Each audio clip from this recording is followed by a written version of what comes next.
खासगी सावकाराच्या जाचाला कंटाळून रिक्षा चालकानं संपवलं जीवन. सुसाईड नोट आणि व्हिडिओतून सांगितली आप. सावकार आणि फायनान्स कंपन्यांच्या बेकायदेशीर वसुलीचा प्रश्न ऐरणी. फायनान्स कंपन्यांकडून गुंड पाठवून केली जाते वसूल. वसुली एजंटांकडून रिक्षा चालकांना शिवीगाळ आणि मारहाण. आणि मी हप्ते भरून सुद्धा मला जाच आणि त्या जाचामुळे माझी बायको वारली. माफिया फायनान्सच्या विरोधात रिक्षा पंचायत आक्रमक. रिक्षा चालकांनी सांगितली फायनान्स कंपन्यांच्या जाचाची कैफियत. आयुष्य संपवतोय. माझ्या बायकोने मला बहुत लई साथ दिली. मी माझ्या मुलाची क्षमा मागतो, माझ्या मुलीची क्षमा मागतो, माझ्या बायकोची क्षमा मागतो आणि मी हा विषय इथं संपवतो. माणुसकीला काळीमा फासणारी एक घटना पिंपरी चिंचवड शहरामध्ये घडली. पिंपरी चिंचवड मधल्या राजू राजभर नावाच्या एका रिक्षा चालकाने सावकारी जाचाला कंटाळून आणि फायनान्स कंपनीच्या त्रासाला कंटाळून आत्महत्या केली. ही आत्महत्या करताना पत्नीसाठी आणि मुलांसाठी त्यांनी लिहिलेली जी काही सुसाईड नोट होती, ती सुसाईड नोट सध्या सगळ्या सोशल मीडियावरती फिरताना पाहायला मिळते. त्या सुसाईड नोटमध्ये आणि मरणापूर्वी त्यांनी जो व्हिडिओ केला होता, या व्हिडिओच्या माध्यमातून त्यांनी बोललेल्या ज्या काही गोष्टी होत्या, त्यांच्या ज्या काही भावना होत्या, हा व्हिडिओ बघून अंगावरती काटा आल्याशिवाय राहत नाही. आणि या व्हिडिओच्या माध्यमातून ही आत्महत्या झाल्यानंतर पुन्हा एकदा सावकारी जाचाचा प्रश्न जो आहे तो ऐरणीवर आलेला पाहायला मिळतोय.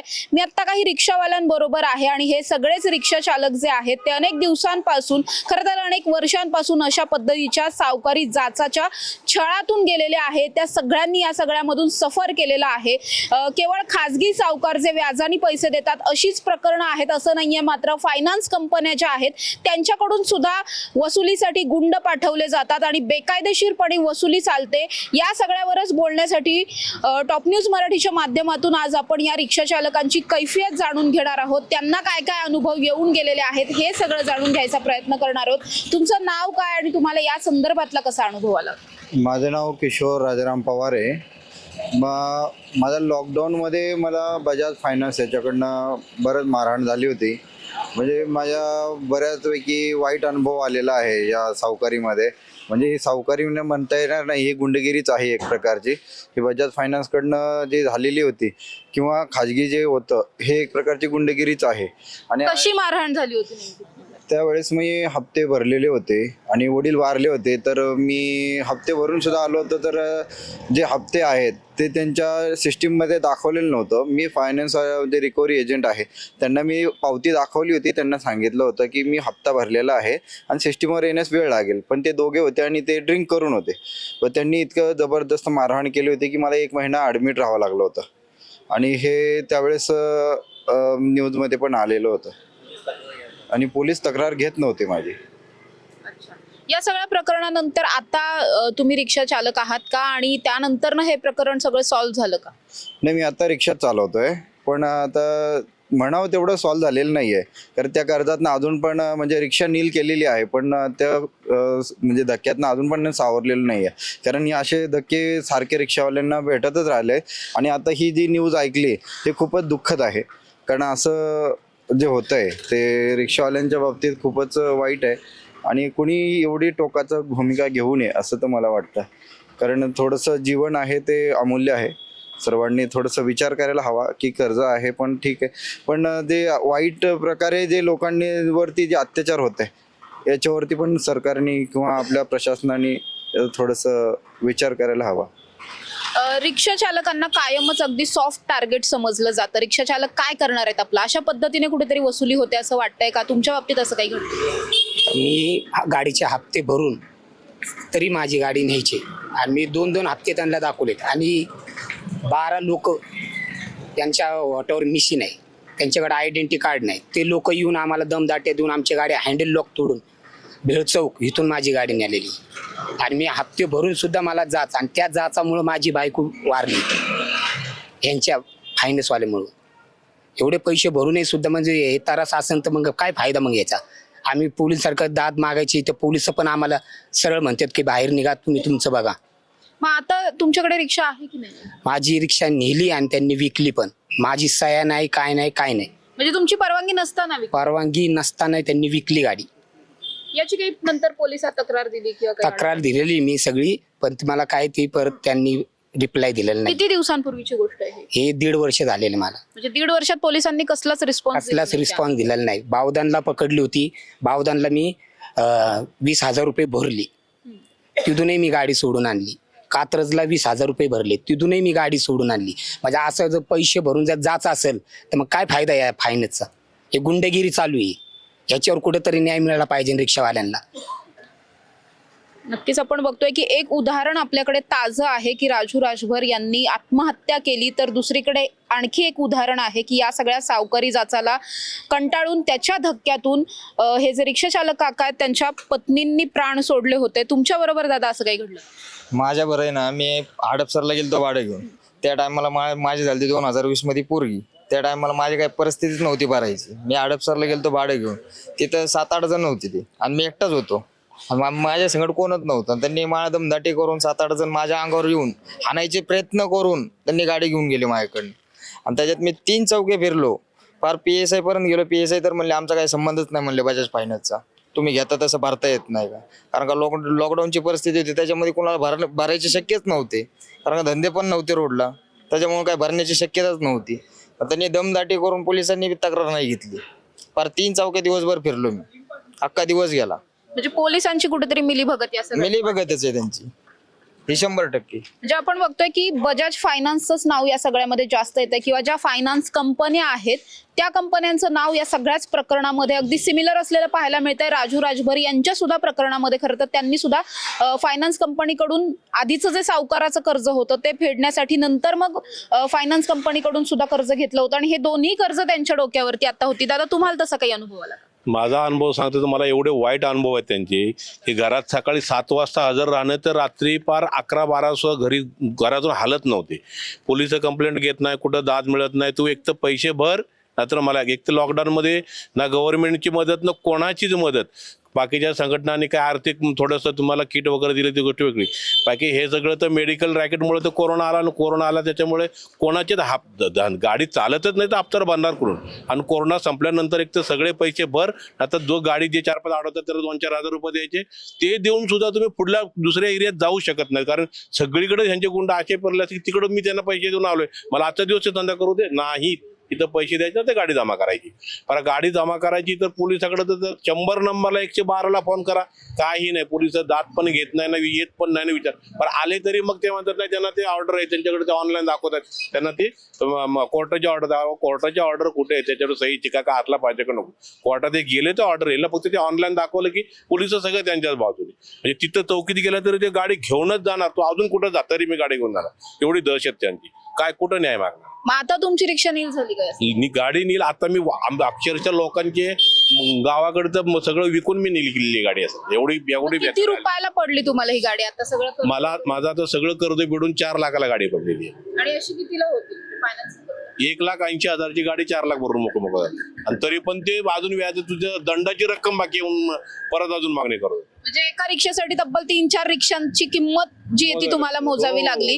अशाच प्रकारचे खूप अनुभव रिक्षा चालकांना येत आहेत. तुमच्या बाबतीत असं काही गुंडांकडून वसुलीचा असा काही अनुभव आहे? नाही, माझी रिक्षा हँडल लॉक घेऊन गेलेले, हँडल लॉक केलेली घेऊन गेलेले. आणि मी जेव्हा चौकीला गेलो, चौकीला मला म्हणले की तुम्ही फायनान्सचे पैसे नाही भरले, त्याच्यामुळे तुमची गाडी नेली असाल, तुम्ही त्यांना हे पैसे द्या आणि गाडी घेऊन ये. त्याच्यामुळे मला आणि त्या पहिली गोष्ट त्या गाडीमध्ये दिवसा नेलेली गाडी माझी 6-6:30 वाजता नेली गाडी. त्यामध्ये माझे बँकेचे पुस्तक होते, काही पैसे बी होते, तरी त्यांनी घेऊन गेलेले मला न सांगता. नंतर आणून दिली का? नाही आणून दिली मला, काहीच नाही. मला काही तपासत नाही. मी जेव्हा 2-3 वेळा वाकडेवाडी याला गेलतो, बजाज फायनान्सच्या याला गेलो, ऑफिसला गेलतो, तिथं ते मला म्हणले क्लोज आहे तुमची, काय रिक्षा काय इथं दाखवतच नाही. जेव्हा आता नाहीये रिक्षा, 5 वर्ष आली माझी, आणलीच नाही मला. आणि मला सांगितलं बी नाही ती गाडी विकली का काय केली काय अजून नाही. उद्या त्या गाडीवर काय कमी जास्त काय झालं, समजा कोणी चोरी केली काय केलं तरी ते मला येऊन धरणार आहे. तरी मी त्यांना सांगितलं असं असं म्हणा, ते म्हणले नाही, म्हणले तुमची गाडी दाखवतच नाही तर पोलिसात तक्रार केली तुम्ही किंवा नाही काय घेतली माझी तक्रार काहीच नाही घेतली, तक्रारच घेतली नाही घेतली तक्रार. बापरे, हे खरंच खूप जास्त भीतीदायक आहे हे सगळं ऐकायचं म्हटलं तरी. काका तुमच्या बाबतीत असं काही घडलं का? नाही, माझ्या बाबतीत म्हणजे असं घडलं की मी एक रिक्षा पंचायतचा कार्यकर्ता आहे. एक फायनान्सवाले गाडी ओढायला आलेले असताना मी पोलीस स्टेशनमध्ये त्यांना घेऊन गेलो होतो. तो अनुभव सांगतोय मी. एक रिक्षा चालकाची गाडी ओढायला 5-6 जण फायनान्सवाले आलेले होते. ते म्हणजे असे 18-20 वर्षाचे, ते काय कंपनी म्हणजे बँकेमध्ये कामाला असू शकत नाहीत, असे गुंडच होते. तर मी पोलीस स्टेशनमध्ये भोसरी पोलीस स्टेशनला गेलो होतो. भोसरी पोलीस स्टेशनमध्ये गेलो, तिथं त्यांना एक PSI सांगितलं की बाबा एक रिक्षा चालकाची गाडी ओढून न्यायला हे असे 5-6 जण आलेले आहेत. तर ते मला उलट बोलायला लागले. ते कोणतरी म्हणजे असं काय बोलतो, ते बँकवाले आहेत, त्यांनी रिक्षाचे हप्ते भरलेले नाही तर ते त्याची गाडी नेणारच ना, त्यांना त्याचे अधिकार आहेत. तर मी त्यांना उलट प्रश्न विचारला की बाबा मी तुम्हाला सांगतोय की ते कोणीतरी आले, तर तुम्ही माझ्यासमोरच, मी त्यांना घेऊन आलोय, तुम्ही माझ्यासमोर त्यांचे काही ओळखपत्र पाहिले नाहीत किंवा कोण आहे, कुठल्या फायनान्समधनं आले, कुठून आले, काय विचारपूस न करता तुम्ही अगोदरच कसं काय सांगता की हे बँकवाले आहेत आणि त्यांनी हप्ते नाही भरले तर त्याची गाडी न्यायची नाही का? म्हणून मग मी म्हटलं की, आणि त्यांना मग ते म्हटले की तुम्ही जावा रे, आम्ही बघतो यांचं काय आहे ते. तर मी त्याच्यासाठी मग मोबाईल काढला आणि मग त्या जे गाडी ओढायला आलेले होते ते सगळे कमी वयाचे मुलं होते, म्हणून त्यांचे फोटो काढण्यासाठी मी मोबाईल काढला. तर त्या पोलीस स्टेशनमध्ये त्यांना सोडून दिलं आणि मला 4 तास बसवण्यात आलं. हो. नंतर मग मी रिक्षा पंचायतमध्ये नितीन पवार बावाळा यांना संपर्क करून दुसऱ्या दिवशी पुन्हा CPI ऑफिसला जाऊन त्यांची तक्रार नोंदवली.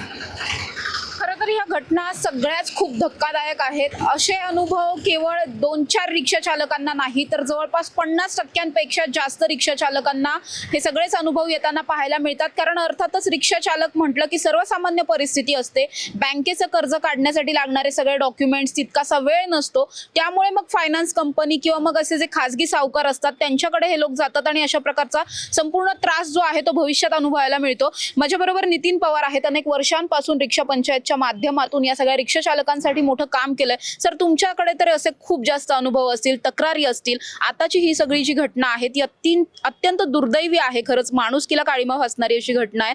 कारण कुटुंब त्यांचं सगळं आता पाहायला गेलं तर वाऱ्यावरतीच असं म्हणायला काही वाव नाही. आता ह्या सगळ्याच प्रकरणानंतर रिक्षा पंचायतच्या माध्यमातून काय भूमिका घ्यायचं ठरवलं? यांच्या सगळ्या अनुभवाला जोडून मी ताजा अनुभव एवढा सांगतो की आत्ता राजू राजभरने आत्महत्या केली. तुम्ही आत्ता उल्लेख केलात की त्यांनी पत्र लिहून ठेवलं आहे, व्हिडिओ करून ठेवला आहे, आणि या दोन्हीमध्ये त्यांचं कसं या सगळ्या ह्याच्यात अन्याय त्यांच्यावर झाला याचे तपशील लिहिलेत आणि त्यांनी आत्महत्या केली. एवढं सगळं घडून राजू राजभर याचे जे मारेकरीच मी म्हणेन त्यांना, का आत्महत्या त्यांच्यामुळे करायला लागली त्यांना, त्यातलं एक पुरुष आणि स्त्री म्हणजे पती पत्नी असलेले जे खाजगी सावकार आहेत त्यांना फक्त अटक झाली, ते स्वतःच ताब्यात गेले पोलिसांच्या. त्यातल्या दोघांना, त्यातल्या स्त्रीला PC न घेता त्यांनी थेट याला पाठवलं, कारण खूप गंभीर गुन्हा आहे हा 307. त्याच्या हा सेशन कमिटी म्हणजे सत्र न्यायालयामध्ये त्याला जामीन मिळतो, परंतु त्यांना थेट मॅजिस्ट्रेट कस्टडीत पाठवलं. पुरुषाला PC घेतली पण त्याला मेडिकल ग्राउंडवर 3 दिवसात त्या माणसाला जामीन मिळाला. आता हे सरकारी वकील तिथं बाजू मांडत नाही, पोलिसाला आक्षेप घेत नाही, आणि पोलिसांनी त्यांच्या मुलाला अशी दुर्घटना म्हणजे आत्महत्या झाल्यानंतर तातडीने पोलीस स्टेशनमध्ये बोलून त्यांचा जबाब घेतला. त्यात त्यांनी लिहिलंय, माझ्याकडे आता FIR आहे, त्यात असं लिहिलंय की हात उसने पैसे घेतले. अरे, त्यांनी कर्ज घेतलं होतं, म्हणजे इथली व्यवस्था कुणाच्या बाजूनी आहे? पोलीस सदरक्षणाय खल निग्रहणाय त्यांचं ब्रीदवाक्य आहे, ते उलटं झालंय आता. खल रक्षणाय आणि सद निग्रहणाय म्हणजे चांगल्या माणसाला, कष्ट करणाऱ्या माणसाला चेचायचं, त्याचं शोषण करणाऱ्यांच्या बाजूने उभं राहायचं, अशी पोलीस भूमिका घेत आहेत. आम्ही याबाबत असं ठाम ठरवलंय की उद्या रिक्षा पंचायतची या प्रकरणाबद्दल, हे नुसतं सुटं प्रकरण नाहीये, याच्याविषयी आम्ही दाद मागतोय राज्य सरकारपासून ते इथल्या स्थानिक प्रशासनाच्या प्रमुखांपर्यंत, की याच्याबद्दल राजू राजभरला न्याय मिळालाच पाहिजे. पण त्याच्याबरोबरच हे जे फायनान्स कंपन्यांचे जे शोषण चाललंय, लोकांचं शोषण करते, जे गुंड त्यांनी एक प्रकारे पदरी बाळगलेत, रिझर्व्ह बँकेचे जे नियम आहेत, तुम्ही आता अशोकनी सांगितलं यांनी काशीनाथनी, की सकाळी पहाटेपासून ते रात्री उशिरापर्यंत रिकव्हरीसाठी फोन येतात. रिझर्व्ह बँकेचा नियम आहे की त्यांनी संध्याकाळनंतर फोन करायचा नाही, कुठल्याही प्रकारे रिकव्हरीचं काही करायचं नाही. रिकव्हरी करणारे जे एजंट आहेत, जे कोणी असतील, त्यांना एक प्रशिक्षण आहे, ते त्यांनी पूर्ण करायचं. अशा नंतर ज्या फायनान्स कंपन्या आहेत, अहो त्या साध्या, म्हणजे मी सरळ सांगतो, बजाज फायनान्स कंपनी, त्या ज्याला कर्ज दिले त्याच्याबरोबर जो करार ते करतात किंवा त्याला जे बांधून घेतात 100 ठिकाणी सह्या करून, त्याची कॉपी देत नाहीत. त्या कॉपीची मराठी प्रत पाहिजे किंवा स्थानिक भाषेत ती नसते, आणि आम्ही दिली म्हणतात, त्याला तर मिळालेली नसते. त्यामुळे याच्यामध्ये ग्राहक पंचायतीसारख्या किंवा ग्राहकांच्या संघटनेने लक्ष घातलं पाहिजे. हे केवळ रिक्षा चालकांचा प्रश्न नाहीये.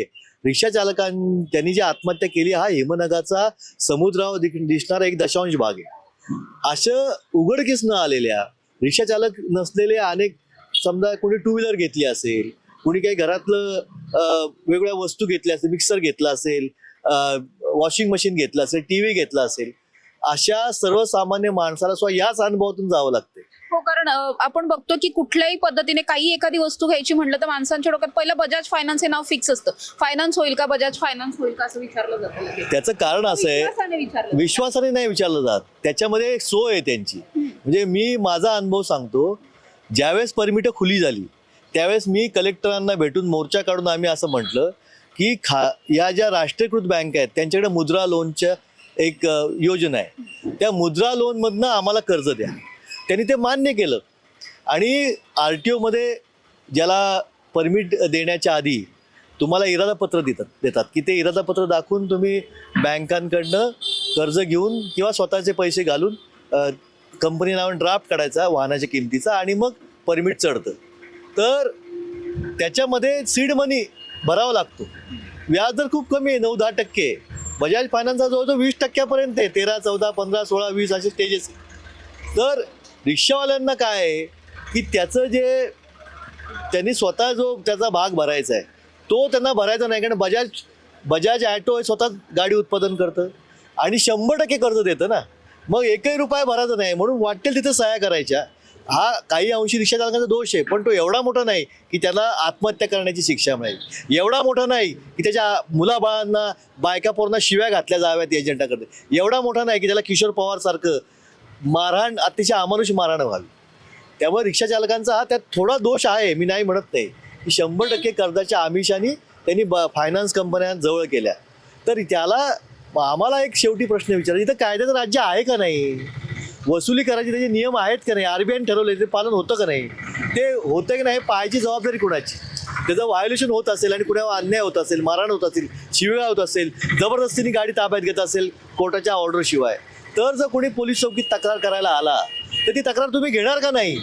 आणि असं जर होत नसेल तर इथं मुख्यमंत्र्याकडे जरी गृह खातं असलं तर इथं कायद्याचं राज्य आहे असं म्हणायला आम्ही तयार नाही आहात. हे कायद्याचं राज्य यावं यासाठी आमचे नेते बाबा आढाव 60 वर्ष संघर्ष करतात, आणि आम्ही या विषयासाठी संघर्ष करतोय. पुढची येत्या आठवड्यात, उद्या रिक्षा पंचायतची पिंपरीच्या प्रकरणाबद्दल स्वतंत्रपणे मिटिंग तिथं होतीये, आणि येत्या आठवड्यात तिथं स्वतः बाबा आढाव पिंपरी चिंचवडमध्ये येणार आहेत, आणि ते आंदोलन आम्ही करणार आहोत. आणि हा विषय आम्ही सातत्याने यापुढे लावून धरू. याच्या आधी मी धरला होता, जिल्हाधिकाऱ्यांकडे आम्ही गेलो होतो, त्यांना मागणी केली होती की ही जी फायनान्स कंपन्या ज्या आहेत, नॉन बँकिंग फायनान्स, हे नवीनच सुरू केलेलं आहे, हे जे धोरण आहे, त्यांनी जी कर्ज घेतली आहेत लोकांची, ती कर्ज ही राष्ट्रीयकृत बँकेने टेक ओव्हर करावी. आणि राजेश देशमुख त्यावेळेस कलेक्टर होते, त्यांनी त्यावेळेस जी लीड बँक आहे बँक ऑफ महाराष्ट्र, म्हणजे सगळ्या बँकांचे समन्वय त्यांच्याकडे असतो त्या समितीचा, त्या मॅनेजरला फोन केला, मी त्यांच्याकडे भेटलो, पण देशमुखांची बदलीच झाली त्या दरम्यानच्या काळात. आयुक्तांनी खाली ज्यावेळेस कृष्णकुमार प्रकाश हे पिंपरी चिंचवडचे आयुक्त होते, त्यावेळेस त्यांनी थोडंसं तिथल्या गुन्हे शाखेच्या अधिकाऱ्यांना सांगून याच्यावर थोडासा आणला होता, जास्त नाही. पण अधिकारी बदलला की धोरणं बदलतात. बाकीच्या अधिकाऱ्यांना काही सोय, सामान्य माणसाबद्दल इथल्या वरिष्ठ अधिकाऱ्यांना काही सोय सुतक नाही. उपमुख्यमंत्री आज म्हणालेत की पुण्यातल्या अधिकाऱ्यांना कायदा सुव्यवस्था ठेवणं जमत नसेल तर तसं सांगावं, आम्ही नवीन अधिकारी जाऊ. त्यांना म्हणावं लागतंय. तर आमच्यासारखे जे सामान्य रिक्षा चालक असतील, हॉकर्स असतील, टेम्पो चालक असतील, हमाल असतील, ते कुठं दाद मागणार? तेव्हा ही व्यवस्था होत नाही. ते दाद मागण्याचंच काम आम्ही गेली 50-60 वर्ष बाबा आढाव करतायत, मी 25-30 वर्ष करतोय. याच्या पुढच्या काळात सुद्धा तुमच्या माध्यमांच्या साथीने आम्हाला हे पुढे न्यायचंय आणि यांचं शोषण बंद. आमचं असं काही म्हणणं नाही की त्यांनी दिलेलं कर्ज माफच करून टाका, पण त्याचे जे काही तुम्ही ठरवले करारात त्याचं पालन करा, रिकव्हरीच्या नियमांचं पालन करा आणि मग या सगळ्यातून जर काही रिकव्हरी घडत नसेल तर आम्ही इथं बघा ना, तुम्ही आता आमच्या ऑफिसमध्ये आलाय, आमच्या 2 पतसंस्थेचे ऑफिस, आमच्या 8-10 पतसंस्था आहेत. आमच्या रिकव्हरीचं प्रमाण जवळजवळ 90% वरती आहे. सामान्य माणूस अतिशय प्रामाणिकपणे कर्ज भरत असतो, पण यांना जो अव्वाच्या सव्वा नफा कमवायचा आहे त्यातून हे शोषण होतं. त्यामुळे हे जर चालत असेल तर हे पूर्वी जे आपण सावकारशाहीबद्दल बोलत होतो, पठाणी व्याज वगैरे शब्द आपल्या भाषेमध्ये आले, हे आता जरी सावकारी विरोधी कायदा झालेला असला, सावकारी प्रथा बंद करण्याचा कायदा झालेला असला, पठाण आता प्रत्यक्ष दाखवता येत नसला तरी एक वेगळ्या प्रकारे सावकारशाही आणि पठाणशाही ही या फायनान्स कंपनीच्या रूपाने पुन्हा अवतरलेली आहे. आणि माफिया फायनान्स कंपनी आहेत सगळ्या. या लोकशाही मधल्या फायनान्स कंपन्या नाहीत, या माफिया आहेत. आणि या माफियागिरी त्यांची बंद पाडण्यासाठी आम्ही स्वतःला पणाला लावल्याशिवाय राहणार. सर, पुन्हा एकदा राजू राजभर यांच्याकडे येते. अतिशय दुर्दैवी घटना घडलेली आहे. या सगळ्यामध्ये रिक्षा पंचायतीने सुद्धा पुढाकार घेतलेला आहे. तुम्ही स्वतः भेट सुद्धा त्यांची घेतलेली आहे कुटुंबियांची. या सगळ्यामध्ये सरकारकडे काही मागणी करणार आहेत का कुटुंबियांसाठी? राजू राजभरच्या प्रकरणात जे कोणी भेटतील त्यांना त्यांच्या लक्षात येईल, त्याला अतिशय 2 गोंडस मुलं आहेत. एक 9वीत असणारी मुलगी आहे, FYला असणारा मुलगा आहे. त्यांचं शिक्षण कसं होईल याचा ते पाहण्याचा आमचा प्रयत्न असेल. दुसरी गोष्ट आम्ही अशी मागणी केली आहे की इथल्या जिल्हाधिकाऱ्यांनी राजू राजभरचं मृत्यू म्हणजे आत्महत्या आणि त्याच्यामुळे त्याचं उघडं पडलेलं कुटुंब हे लक्षात घेऊन त्यांना मुख्यमंत्री निधीतून मदत मिळावी म्हणून प्रस्ताव पाठवावा. ते करू शकतात, जिल्हाधिकारी करू शकतात. तशा प्रकारची मागणी काल ज्यावेळेस संतोष देशमुख प्रकरणामध्ये पिंपरी चिंचवडमध्ये मोर्चा निघाला होता त्यात हा पण विषय होता. त्याचं निवेदन पिंपरी चिंचवड शहराचे जे अप्पर तहसीलदार आहेत त्यांना आम्ही ऑलरेडी दिलेलं आहे. आणि त्याचबरोबर रिक्षा पंचायतच्या वतीने आम्ही थोडीफार मदत काल केलेली आहे. आणि इतरही रिक्षा चालकांना आवाहन करून त्यांना कशी मदत करता येईल आणि ते कुटुंब उघड्यावर कसं पडणार नाही असा प्रयत्न आमचा नक्की असेल. नक्कीच आपण बघतोय की रिक्षा चालक असो किंवा इतर कुणीही नागरिक असो, सर्वसामान्य नागरिकांना, गोरगरीब कष्टकरी नागरिकांना अशा प्रकारच्या सावकारी जाचातून जावं लागतं. या घटना वर्षानुवर्षांपासून घडतात. म्हणजे सावकारी बंद करण्यासाठीचा कायदा जरी आलेला असला तरी सुद्धा अगदी छुप्या पद्धतीने हे सगळं अजूनही चालू आहे. आपण सर्रास आपल्याला असे लोक पाहायला मिळतात की जे 10,000, 20,000, 50,000 पासून ते लाखभर रुपयांपर्यंतच्या किमतीतलं हे सगळं जे कर्ज आहे किंवा पैसे जे आहेत ते अशा प्रकारे गोरगरिबांना देतात. मात्र त्याचा परतावा म्हणून 20%, 25%, अगदी 50% सुद्धा ते वसूल केले जातात आणि याचा कुठेही कागदोपत्री हिशोब नसतो. तक्रार करायला गेली तर कुठलेही पुरावे नसतात. अशा पद्धतीचं हे सगळं दिसून येतं. त्याचबरोबर या ज्या फायनान्स कंपन्या आहेत यांच्याकडून सुद्धा अक्षरशः गुंड पाठवून बेकायदेशीर वसुली केली जाते. ज्या लोकांना कुठलंही प्रशिक्षण नाहीये अशा सगळ्या लोकांकडून अगदी जबरदस्तीने ही सगळी वसुली जी आहे ती केली जाते. अनेकदा मारहाण होते, घरातल्या महिलांना शिवीगाळ केली जाते. अशा पद्धतीचं सगळंच बेकायदेशीर काम जे आहे ते फायनान्स कंपन्या आणि सावकारांच्या माध्यमातून चालू असलेलं पाहायला मिळते. आणि राजू राजभर यांच्या आत्महत्येमुळे हा सगळाच प्रश्न पुन्हा एकदा ऐरणीवर आलेला पाहायला मिळतोय. त्यामुळे या प्रश्नावरती तोडगा काढण्यासाठी आता सरकारला पुणे महानगरपालिका असेल, पोलीस प्रशासन असेल किंवा RTO असेल, या सगळ्यांनीच एकत्र येऊन काहीतरी ठोस पावलं उचलणं आता गरजेचं असल्याचं पाहायला मिळतंय. कॅमेरा पर्सन निलेश सह Samruddhi Jadhav, top news Marathi, Pune. Come on guys, hurry up. यार सुन ना, एक ब्रेक ले लेते हैं. Guys, I'm telling you, तुम लोगों को सही से ट्रैकिंग नहीं आता. But that's okay, you can learn. रोज का ढक्कन देना. ये रेड वाला है, सही वाला देना. अबे ढक्कन, पहले तो सही पानी पीना.